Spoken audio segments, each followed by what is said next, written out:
Mesdames et messieurs, bonsoir et merci d'autoriser notre intrusion dans vos maisons dans le cadre de l'analyse de l'actualité nationale de ces derniers jours. Des sujets, des polémiques, des informations croustillantes, le microcosme sociopolitique béninois en regorge, vous le savez.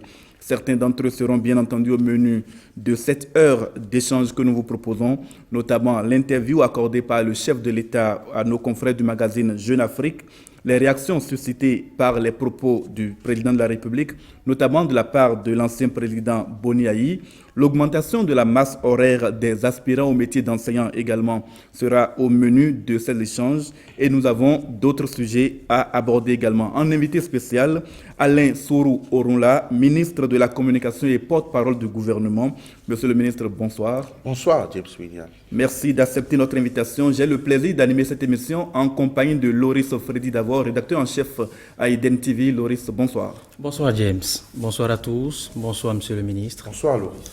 Et merci d'avoir accepté notre invitation. C'est mon devoir. Alors, Alain Orunla, au regard de certains détails relatifs à cette interview que le chef de l'État a accordée à nos confrères de Jeune Afrique, il en ressort que l'interview ne fait plus l'ombre d'aucun doute sur la candidature probable du président Patrice Talon.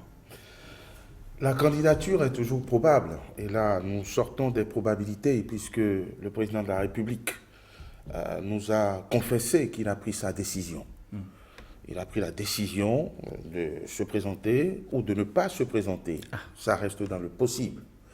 Toujours est-il que le président de la République, dont nous connaissons la sobriété et la priorité qu'il accorde à son peuple, décide d'en réserver la primeur au peuple béninois. Le président de la République a également dit qu'il souhaiterait être un président ou un ancien président modèle dans quelques mois ou dans quelques années. Dans quelques mois, avril n'est pas loin, c'est 6 mois. Dans quelques années, c'est 5 ans. Le Bénin est éternel. Nous souhaitons longue vie à tous les Béninois. Et cette longue vie leur permettra de prendre leur mal en patience et d'attendre que le président de la République, qui est le seul maître de sa décision, l'annonce au moment opportun, quand il le jugera opportun. C'est vrai que le peuple a compris le sens de l'action imprimée par le président de la République pendant ce presque quinquennat, a compris l'intérêt qu'il y a d'avoir un tel leadership à la tête de notre pays et souhaite qu'il rempile. C'est également le cas de tout acteur politique de bonne foi, honnête. Il ne peut pas faire autrement que de saluer ce leadership et de saluer les réformes, la restructuration, la recomposition de notre pays que le président Patrice Talon a imprimé. Et je fais évidemment partie de ces acteurs politiques qui souhaitent que le cap soit maintenu et que nous saisissions et que nous usions et abusions de cette chance historique que nous avons d'avoir un tel leadership inédit à la tête de notre pays. Il n'en demeure pas moins, monsieur le ministre, vous n'avez pas tout à fait répondu à la question, que certains propos distillés par le chef de l'État laissent penser qu'on est plus proche d'une candidature probable que d'une non-candidature. Est-ce que vous l'avez senti ainsi dans cette interview? Je crois que l'interview et le sens de l'action le démontrent. On ne change pas une équipe qui gagne. Je ne veux pas me référer à une certaine polémique qu'il y a eu par le passé. Ce que nous constatons aujourd'hui, c'est que le Bénin a changé, le Bénin évolue, le Bénin progresse. Et nous ne pouvons pas laisser le président de la République, quand bien même ce serait son droit et normal qu'il se retire, nous ne pouvons pas le laisser gaspiller la chance qu'il incarne pour que le Bénin progresse. Donc le président de la République ne peut pas totalement être égoïste. Et donc, il doit en tenir compte, et je crois qu'il en tient compte, ce qui explique le suspense qui est entretenu, mais que nous allons vaincre. Mais pourquoi autant de mythes autour de ce sujet? Loris, il ne s'agit pas d'un mythe, il s'agit d'une responsabilité. Quand vous voyez le président à la tâche, il ne dort quasiment pas. Il a une famille dont il doit s'occuper. Il a le droit également de se reposer parce que l'action à la tête du pays n'est pas du tout reposante. Rien que sur ces questions, on peut comprendre que la personnalité, quel que soit son charisme, réfléchisse par 2 fois, et même davantage, avant de se prononcer.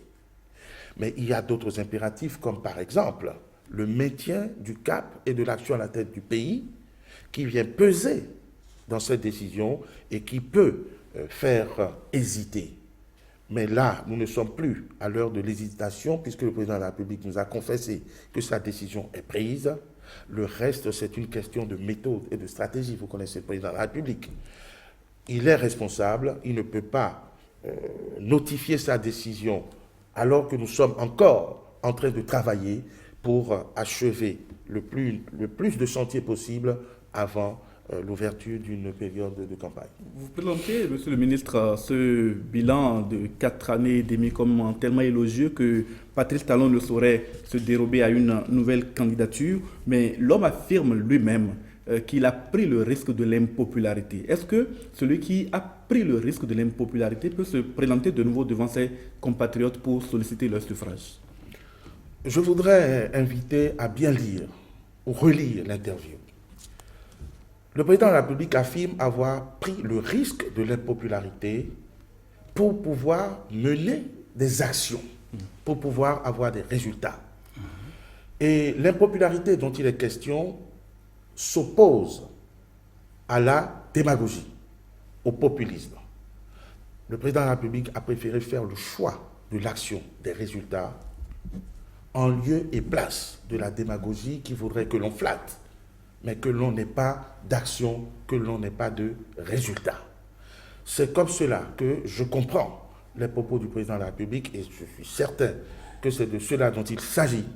C'est le risque de l'impopularité parce que personne ne veut déplaire, parce que nous savons que les populations en général préfèrent être caressées dans le sens du poil, que les acteurs politiques aiment être caressés, aiment se nourrir de démagogie, de mensonges, de flatteries, plutôt que de subir l'effort de reconstruction. Donc c'est comme cela que je comprends la phrase du président de la République qui n'a pas décidé de déplaire aux Béninois, mais qui au contraire a fait le choix courageux de l'action et des résultats que nous pouvons tous constater aujourd'hui. Monsieur le ministre, quand il affirmait, je veux dire, le chef de l'État Patrice Talon, il y a de cela quelques années, que le Bénin est une démocratie pagailleuse et démunie, à qui il suffit simplement de jeter des miettes pour se faire une bonne conscience, n'est-il pas allé un peu fort?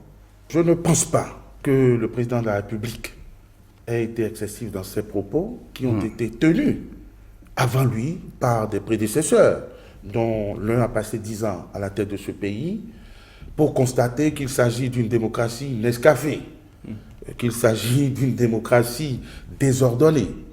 Et le constat, effectivement, avant les actions qui ont été menées pendant ces 4 dernières années, c'est d'observer que nous crions démocratie, nous nous gargarisons. Je voudrais faire référence à des propos tenus par le général de Gaulle. En son temps, quand on parlait de construction de l'Europe, le général a même mimé la scène en disant « il ne suffit pas de sauter comme un cabri en disant « Europe, Europe », et que ce n'est pas comme ça qu'on obtient l'Europe. De la même manière, ce n'est pas en criant « démocratie, démocratie » qu'on a une véritable démocratie sans contenu. C'est le constat qui a été fait et le président Patrice Talon a décidé de donner un contenu effectif à cette démocratie. Une démocratie qui ne nourrit pas son homme n'est pas une démocratie. Une démocratie qui ne permet pas au pays d'avoir des infrastructures, de se voir réformer, n'est pas une véritable démocratie. Et ce constat a été fait bien avant lui par bon nombre de ses prédécesseurs, y compris les plus lointains. Donc, il ne s'agit pas de propos forts, comme vous dites, pour ne pas dire des propos excessifs. Non, il s'agit d'un constat objectif. Un peu amélioratif quand même. Sur lequel beaucoup s'accordent, pour ne pas dire tout le monde s'accorde. Et ce contenu, aujourd'hui, nous l'avons. Monsieur le ministre, dans cette même interview, Patrice Talon parle de ses prédécesseurs. Vous avez commencé à en évoquer un, dont il dit regretter l'attitude et en souhaitant, je cite, qu'ils se ressaisissent dans l'intérêt du Bénin. Certains analystes ont pris ces propos pour des menaces à l'encontre ou à l'endroit de ses prédécesseurs. Est-ce qu'il fallait voir les choses comme ça? On ne peut nullement, lorsqu'on est de bonne foi, voir les choses dans ce sens. Lorsqu'on sait que depuis 4 ans et demi que le président de la République, Patrice Talon, est à la tête de notre pays, il n'a jamais réagi à aucune provocation, il n'a jamais tenu de propos outranciers, comme on a pu en connaître par le passé, que des chefs en exercice invectivent d'ailleurs carrément. Vous vous souvenez du bandit de Djonké, vous vous souvenez de Je vais bondir, que même aujourd'hui, il y a un ancien président de la République qui n'hésite pas à traiter le président en exercice de tous les noms d'oiseaux, de garçons, de garnements, de régicides. Vous voyez bien évidemment de qui je veux parler, et le président de la République n'a jamais réagi à cela. Vous n'avez jamais vu le président Patrice Talon se livrer à des rixes dans les marchés ou dans la ville. Et quand d'anciens chefs, des personnalités qui ont eu la chance de diriger notre beau pays, sont dans ces excès, il est tout à fait normal et compréhensible que le petit frère, qui a un très grand respect des années, mais de l'institution, invite humblement, et c'est ce que le président Patrice Talon a fait, ses prédécesseurs à un peu plus de modération. Il ne s'est agi d'aucune manière d'invective, comme d'autres en ont l'habitude, il ne s'est agi d'aucune manière de menace, puisque je n'ai pas entendu le président Patrice Talon une seule fois dire qu'il fera venir les siens pour régler des comptes. Oui, la réaction de l'ancien chef d'État Boni ne prend pas en compte seulement sa personne. Il évoque la dictature, les restrictions de liberté, le cas des prisonniers politiques qui sont contraints de rester à l'extérieur. Dans un régime totalitaire, aucune voix ne peut s'élever pour critiquer, pour dénoncer justement ce que le président Yahi Boni semble dénoncer en étant en paix à Cotonou. Ceci illustre déjà parfaitement que nous ne sommes pas dans un régime totalitaire ou dans un régime où la liberté n'existe pas. Il va, il vient.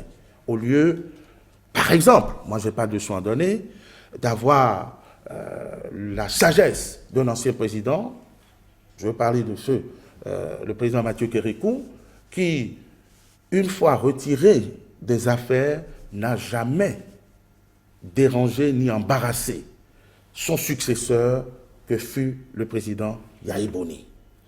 Vous ne pouvez pas parler de prisonniers ou d'exilés politiques dès lors que vous n'avez pas la preuve que ceux de nos compatriotes qui se sont réfugiés à l'étranger, et je dirais qui ont fui la justice de leur pays, on ne peut pas, parce qu'on aurait un manteau politique pris à dessein, tenter de masquer et de maquiller les crimes économiques surtout, sur lesquels on vous demande de venir vous expliquer.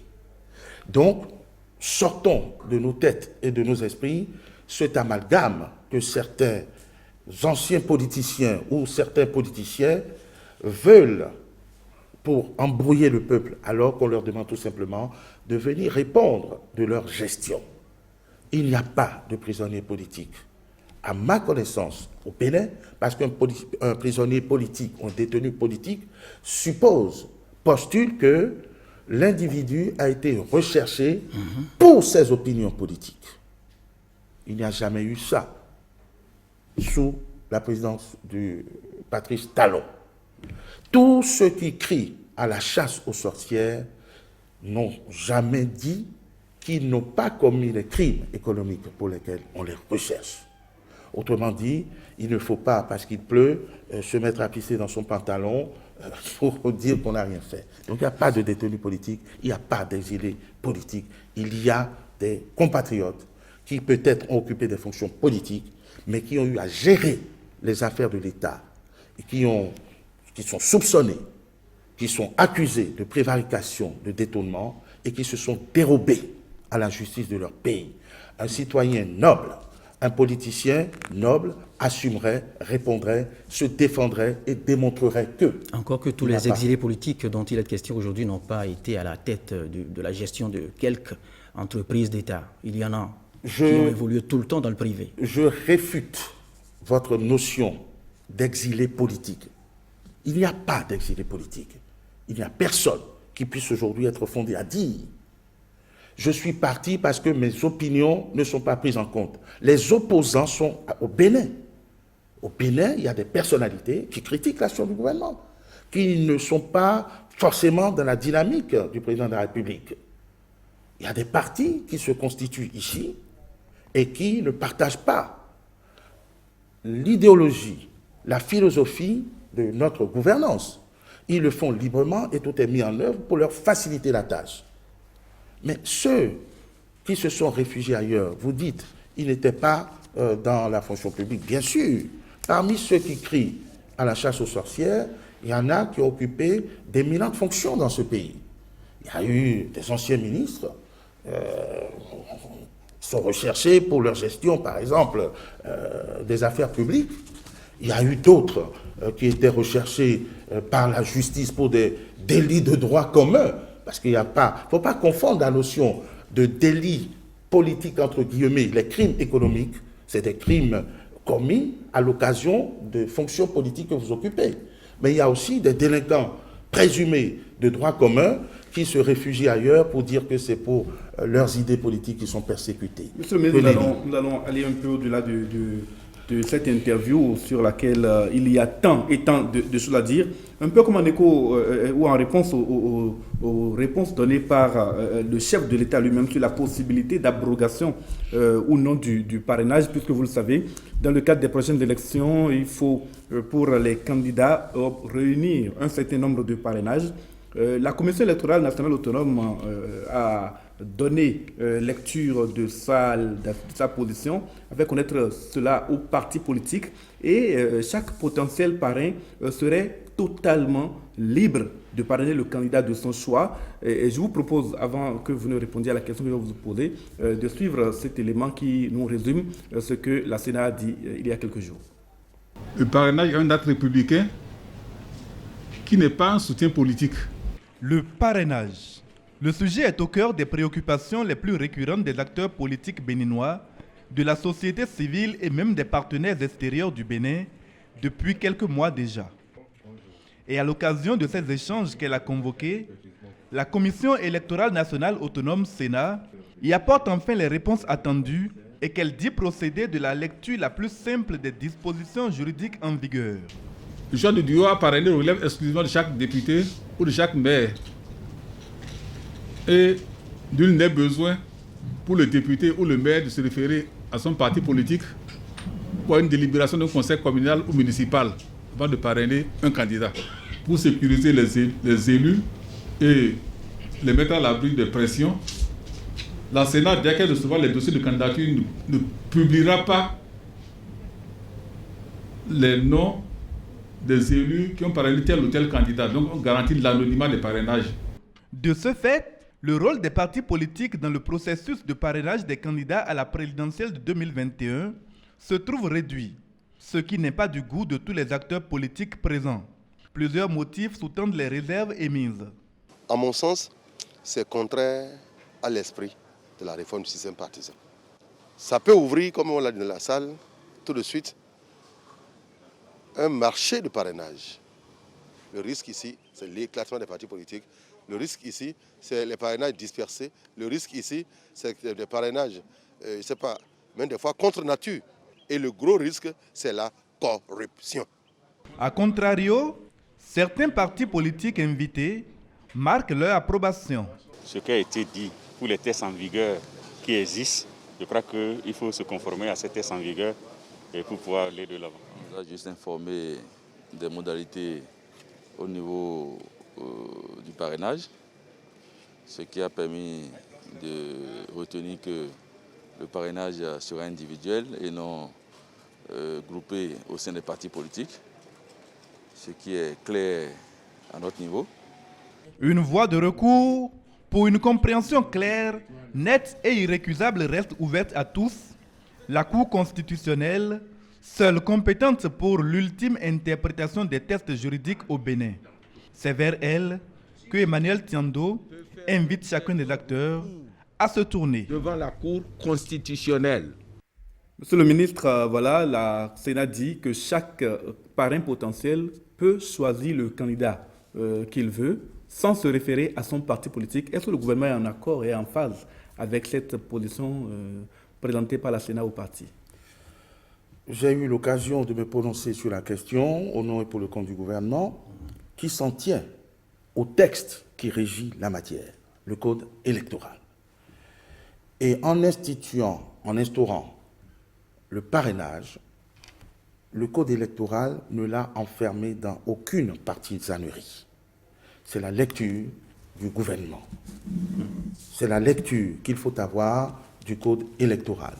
Et si la Sénat, qui est une institution autonome, l'institution chargée de la mise en œuvre des élections et des textes en vigueur pour les élections, retient cette interprétation, c'est à saluer, c'est à respecter. Il n'appartient pas au gouvernement, en effet, de mettre la pression sur la décision d'un élu. Parce que le parrainage, c'est cela. Le gouvernement n'en a même pas les moyens. Le gouvernement n'a pas les moyens d'enjoindre à un maire, à un député qui sont des élus, de parrainer tel ou tel autre candidat. Le gouvernement reste en dehors de cet aspect de la volonté d'un élu ou pas de parrainer. La Sénat est dans son rôle lorsqu'elle encadre les modalités de ce parrainage. On a parlé de formulaire, d'anonymat, autant de choses qui garantissent la sincérité, le secret, comme par exemple le bulletin. Je veux dire, on vole, il y a le secret qui entoure le vote. Tout ça pour mettre les électeurs à l'abri de toute pression. De la même manière, les parrains potentiels sont mis à l'abri de toute pression. Et si pression il doit y avoir ici, ça ne peut être que l'œuvre des partis politiques. Le gouvernement est en dehors. Le combat aujourd'hui, c'est de savoir si c'est le parti qui va orienter le parrainage ou si c'est la responsabilité individuelle de chaque parrain potentiel. Et je crois que le débat se poursuivra. Le gouvernement est en dehors et n'a aucun moyen d'influencer le choix des parrains potentiels. Restons-y, Monsieur le ministre. Est-ce que, comme le redoute l'honorable Abdoulaye Gounou, cette perspective n'est pas de nature à fragiliser un tant soit peu la réforme du système partisan, ou ne pourra-t-elle pas engendrer des polémiques ou la corruption? C'est une lecture possible. C'est une possibilité que nous ayons ces avatars. Mais il faut comprendre que c'est de la responsabilité individuelle des parrains et collectives, des partis, d'arriver à un schéma sain, à un schéma clair. La volonté du président de la République, c'est bien sûr le renforcement et l'efficacité des partis politiques. Mais il ne peut pas passer derrière chaque militant, chaque responsable de parti, chaque élu, pour lui dire ce qu'il a à faire, ni lui inspirer ce qu'il a à faire. Nous espérons que les parrains, les élus, prendront leurs responsabilités en toute honnêteté, sans verser dans ce marché des parrains, comme vous dites. Ça s'est passé ailleurs, en Afrique comme dans d'autres parties du monde. C'est la responsabilité des parrains, des élus donc, c'est la responsabilité des chefs de parti de faire en sorte que nous parvenions à concilier pour ces élections exceptionnellement le renforcement du système partisan avec la clarté et le filtre du parrainage. Mais ceci me donne l'occasion de démontrer une fois de plus l'intérêt des grands regroupements. Nous avons cette difficulté tout simplement parce que des retardataires, il y en a, on ne peut pas comprendre des choses, tous ne pouvons pas comprendre des choses aussi vite. C'est l'occasion de rappeler à tous les acteurs politiques, pour les années à venir, de leur rappeler l'intérêt d'aller vers de grands regroupements qui leur donnent plus de chances d'être élus d'être représentés et de pouvoir parrainer sans que nous soyons dans les spéculations. Nous hésitons aujourd'hui parce qu'il y en a qui crient à l'exclusion. Et nous savons pourquoi ils se disent exclus. Justement, monsieur le ministre, vous savez très bien, les circonstances actuelles donnent la possibilité seulement à 2 partis politiques, si les partis devaient décider ou orienter le choix de leurs élus, d'avoir des candidats à la prochaine élection présidentielle. Sinon, ce que dit M. Léonard Gounou, des parrainages anachroniques peuvent apparaître. Est-ce que dans les circonstances actuelles, on peut quand même espérer que les prochaines élections ou la prochaine élection soit inclusive si les partis politiques doivent influencer le choix des parrains? C'est précisément la discussion que nous menons.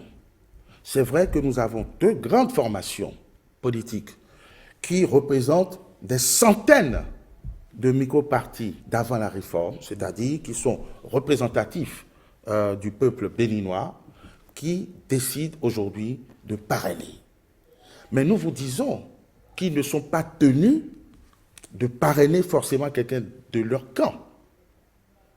Ils sont libres de le faire puisque nous avons les quotas. Il y a 160 parrains possibles. Donc il y en a resté 159 depuis qu'un député... Disons 160 pour rester dans les chiffres ronds. Donc pour dire qu'il y a une possibilité de parrainer 10 personnalités pour être candidat à l'élection présidentielle dans notre pays. C'est 10 candidats possibles. Et ils sont libres de plébisciter ces 10 personnalités, d'après ce que je comprends. Et je veux me référer à ce qui se passe en France pour vous démontrer qu'on n'est pas nécessairement tenu de parrainer quelqu'un de son camp. Quand vous voyez par exemple le Front National, qui n'avait pas assez d'élus ou peu d'élus, le Front National, pour représenter son candidat à l'élection présidentielle, a dû recourir à des parrainages d'autres partis que du sien, et même d'autres partis qui les combattent, pour dire que c'est un devoir citoyen, c'est une responsabilité, un impératif pour chaque élu de montrer sa maturité politique. Nous réformons et voulons associer à ces réformes une lecture honnête, mature. Et donc, la conjoncture actuelle fait craindre une exclusion. Oui. Ce n'est qu'une crainte. Ça n'est pas une réalité, ça ne sera pas la réalité. On se demande aussi si, dans ces circonstances, il n'y aura pas des candidats choisis par ceux qui peuvent positionner ces candidats, des candidats qui seraient dangereux, entre guillemets, seraient exclus. Il ne peut pas y avoir de candidature dangereuse si ce n'est celle de quelqu'un qui incite à la haine. Et c'est précisément l'objet du filtre. Au lieu que n'importe qui et tout le monde aille à la compétition, on confère à des élus du peuple béninois le privilège de filtrer. Et à partir du moment où il y a un filtre, vous pouvez avoir une interprétation subjective. C'est pour cela que je nous invite tous à la maturité. Et je nous invite tous à nous faire confiance pour que nos élus, quelles que soient les critiques que l'on se croit en droit de leur adresser, fassent des choix rationnels et pertinents pour notre pays. Et c'est ce qui sera le cas. Monsieur le ministre, allons maintenant au chapitre éducation. La rentrée des classes 2020-2021 est effective sur tout le territoire national. Vous l'avez suivi justement sur les différents médias avec une petite polémique relative à l'augmentation de la masse horaire. Quelle est l'opportunité de cette décision?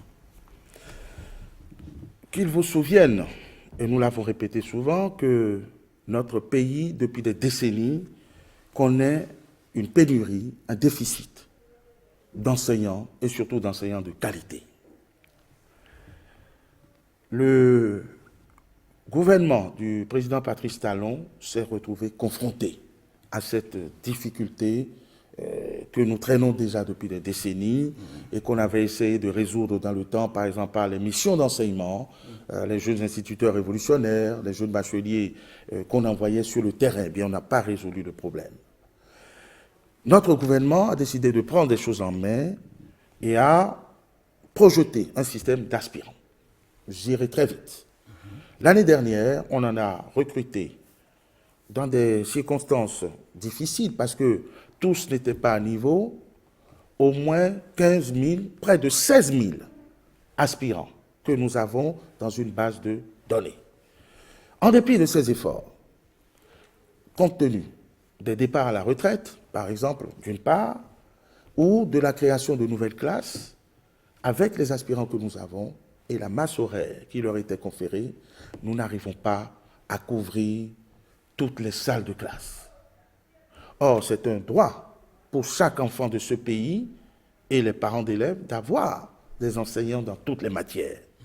C'est un devoir constitutionnel pour le gouvernement de satisfaire à cette exigence. Que faire?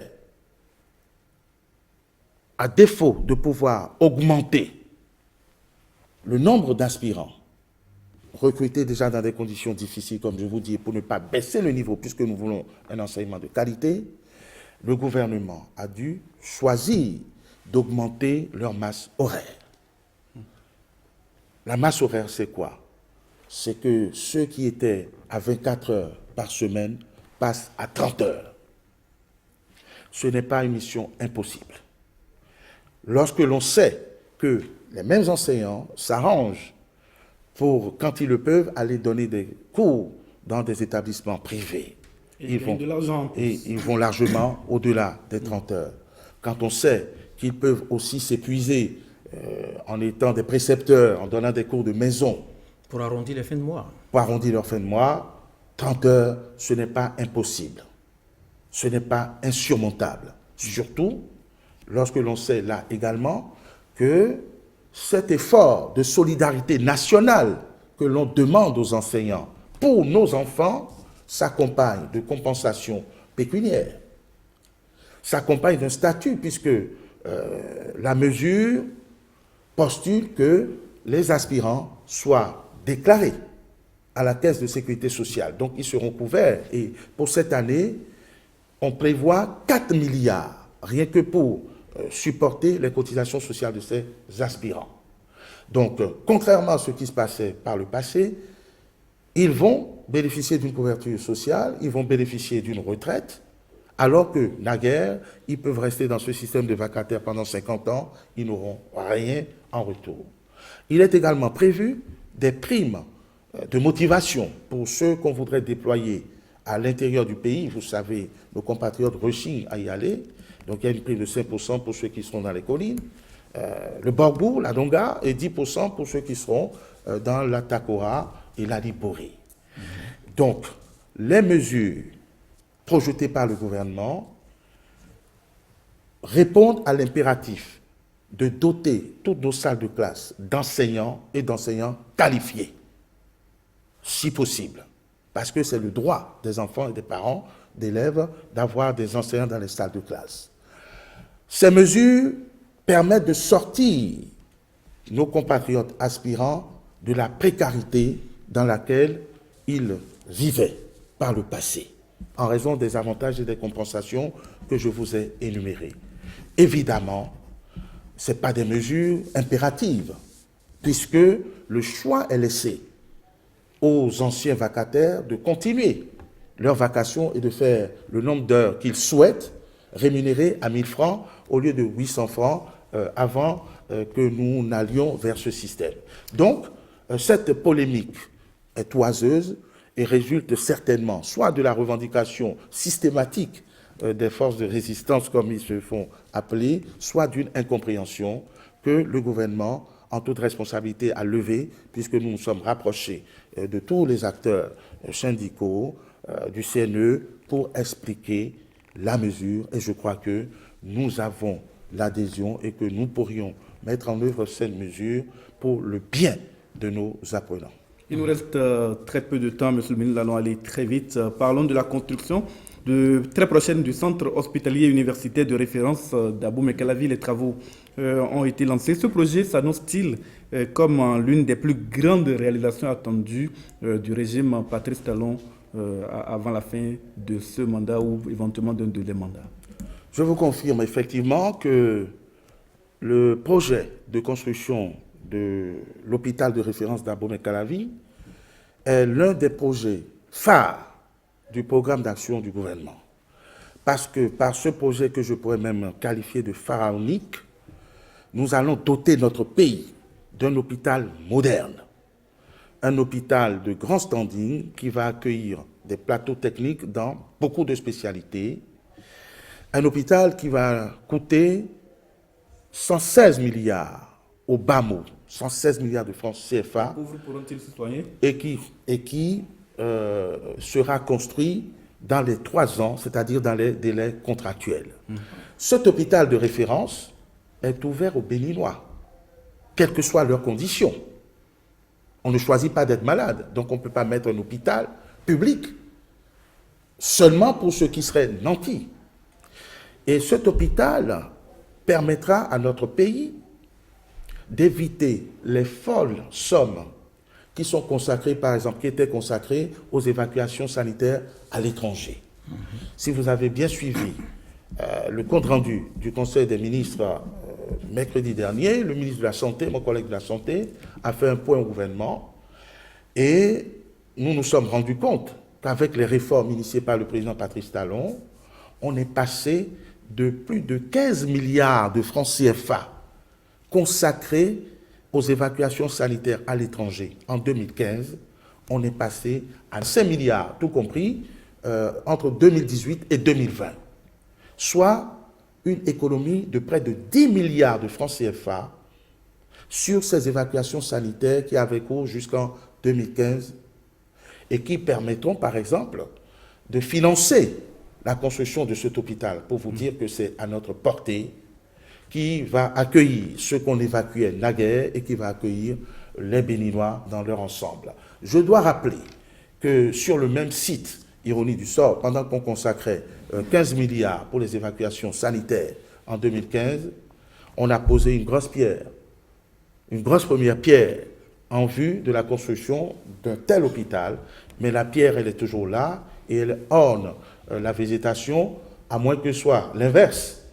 Mais là, il n'y a pas eu de pierre, il y a eu des coups de pioche, les travaux sont lancés, prévus pour durer 36 mois, et dans 36 mois, par la grâce de Dieu et par les efforts que nous faisons tous, cet hôpital verra le jour et soulagera non seulement les Béninois, pauvres comme riches, mais également nos compatriotes de la sous-région, puisque ce serait une grande première, ce serait un hôpital qu'on n'aura pas vu dans les pays voisins. Monsieur le ministre, cette émission s'en va finir. Le Bénin affiche des chiffres parlant justement de la gestion de la crise du coronavirus. Le Bénin affirme des chiffres relativement acceptables, agréables. Comment expliquez-vous ce succès dans la gestion de cette crise?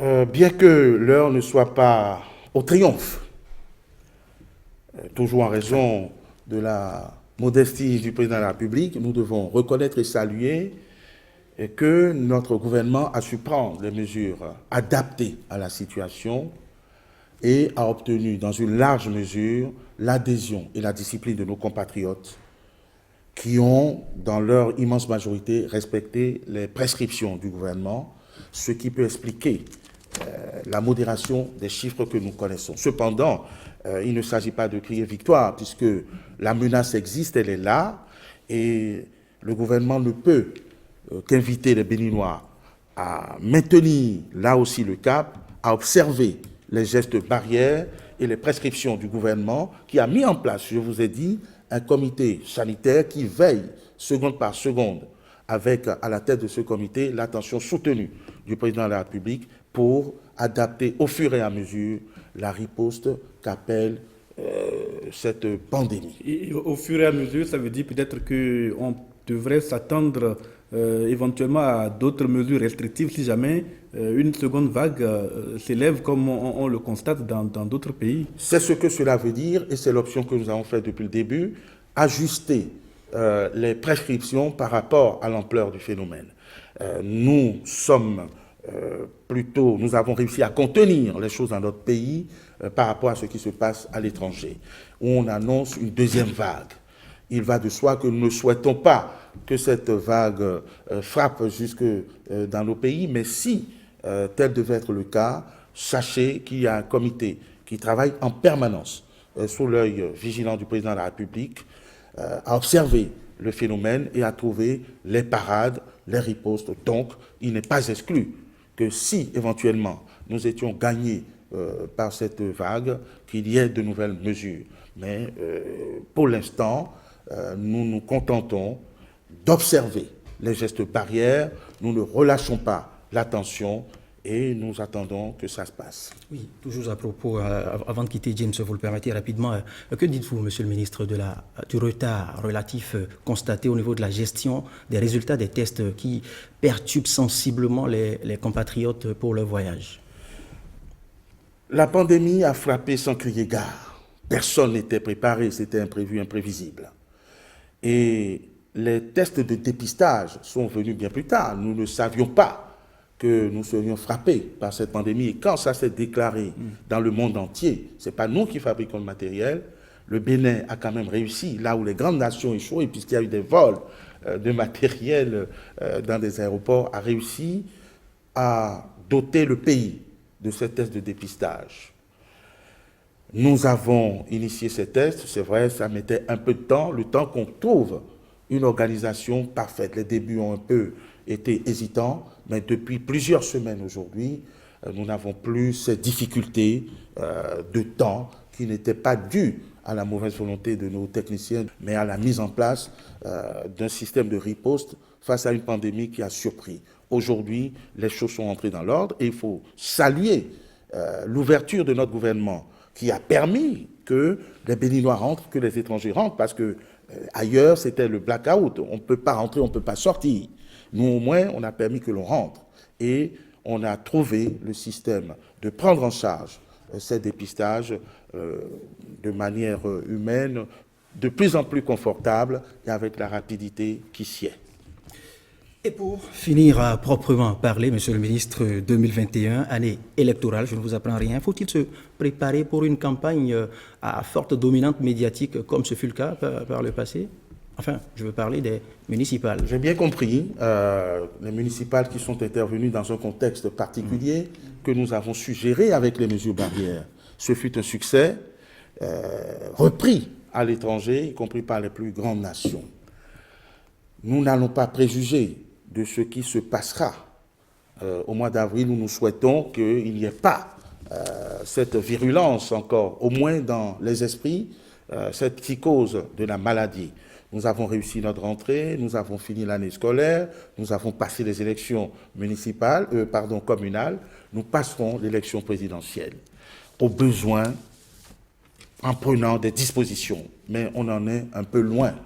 On verra pour le moment, et si les circonstances l'imposent, la campagne ne sera pas voie médiatique, mais nous souhaitons pouvoir faire de cette campagne à venir, de cette élection, une belle fête de la démocratie consolidée ouverte dans notre pays, ouverte, consolidée, parce que je vous ai dit, il ne suffit pas de bouder la scène pour dire qu'on en a été exclu.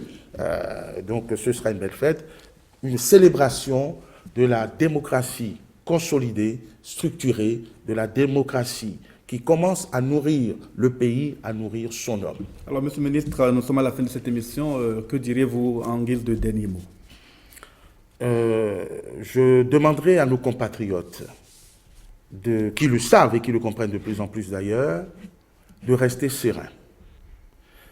Je sais qu'ils ont compris les efforts qui ont été entrepris, parce que les résultats sont là, qui ont été entrepris pendant les 4 années et demie du quinquennat du président Patrice Talon, qui nous met au travail, qui consacre toute son énergie, tout son temps à l'amélioration des conditions de vie des Béninois et qui imprime ce leadership à ses collaborateurs. Je voudrais conforter les Béninois dans leur immense majorité qui ont compris le sens des actions du président de la République, que nous avons à la tête de notre pays un homme ambitieux, structuré, audacieux, travailleur, méthodique, dont le style qui n'est pas dans l'expansion et dans l'excès, mais dans la sobriété, produit des résultats que nous voulons consolider. Produit des résultats que le Bénin a intérêt à conserver, à améliorer. Le travail qui s'est fait il y a 4 ans produit ses fruits, vous l'avez vu, dans tous les domaines. Et je ne parle pas que des infrastructures, parce que ce que nous avons à revendiquer va au-delà des infrastructures. Merci. Merci, Monsieur le ministre. C'est moi. Merci James, merci Monsieur le ministre pour votre disponibilité face à cet exercice intitulé « L'actualité nationale au peigne fin ». Au menu de cet exercice, justement, l'interview accordée par le chef de l'État aux confrères de Jeune Afrique. J'aurais pu vous demander entre deux questions pourquoi cette interview a été accordée à Jeune Afrique et non à La Nation, Fraternité et autres. Mais non, au menu également, on a abordé des questions de santé, éducation et bien d'autres. Merci. Et à très bientôt pour un autre décryptage de l'actualité sociopolitique au Bénin. C'est moi qui vous remercie et vous encourage à être inlassablement à la tâche comme le président de la République l'est et nous demande de l'être. Merci à tous.